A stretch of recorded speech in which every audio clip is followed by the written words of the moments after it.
சீர்காழி அருகே தென்னாலக்குடியில் அடுத்த 4 ஆலய கும்பாபிஷேகங்கள் நடைபெற்றது. இதில் ஏராளமான பக்தர்கள் மற்றும் இஸ்லாமியர்கள் பங்கேற்றனர். மயிலாடுதுறை மாவட்டம் சீர்காழி அருகே தென்னலைக்குடி கிராமத்தில் ஸ்ரீ சித்தி விநாயகர், ஸ்ரீ வீர ஆஞ்சநேயர், அருள்மிகு ஸ்ரீ தென்குடி ஈஸ்வரர், ஸ்ரீ மகா காளியம்மன் ஆலயம் ஆகியவை அமைந்துள்ளன. ஆலயங்களில் மகா கும்பாபிஷேகம் இன்று நடைபெற்றது. இதனை முன்னிட்டு 4 கால யாகசாலை பூஜைகள் நடைபெற்றன.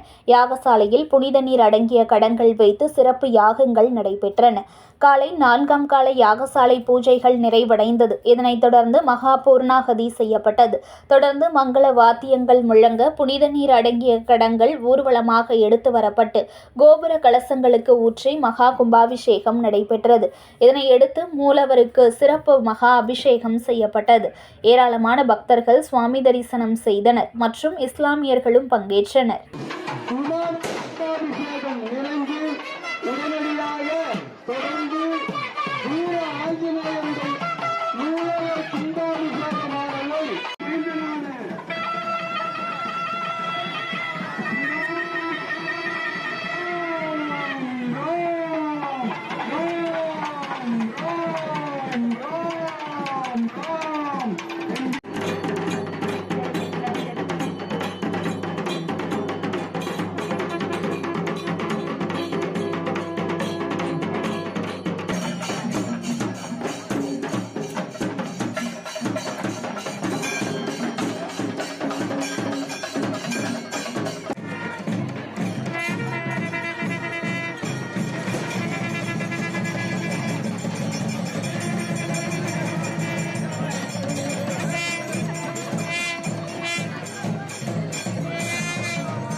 செய்திகளை உடனுக்குடன் தெரிந்து கொள்ள லைக் பண்ணுங்க, ஷேர் பண்ணுங்க, சப்ஸ்கிரைப் பண்ணுங்க, மறக்காம கமெண்ட் பண்ணுங்க.